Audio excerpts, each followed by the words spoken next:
रस्सी जल गई बल नहीं गया। वफाकी वजीर दाखिला की इमरान खान को एक बार फिर धमकियां, गिरफ्तार करके कहां रखेंगे, राना सनाउल्लाह ने बता दिया। राना सनाउल्लाह ने कहा कि इमरान खान को रेंजर्स, FC और इस्लामाबाद पुलिस गिरफ्तार करेगी और उनकी फीकी फीकी हो जाएगी।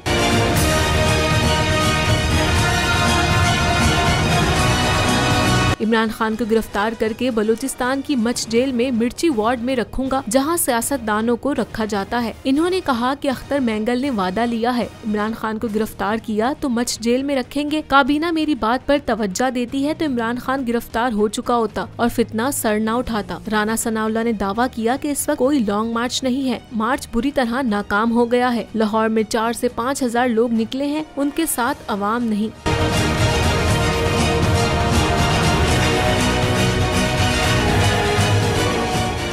PTI का हकीकी आज़ादी मार्च सिर्फ बोल दिखा रहा है। 24 घंटे हकीकी आज़ादी मार्च, सबसे ज्यादा रील्स और सबसे ज्यादा रेटिंग्स के साथ बोल रहा नंबर 1। सब्सक्राइब करें और बेल दबाएं ताकि कोई खबर रह न जाए।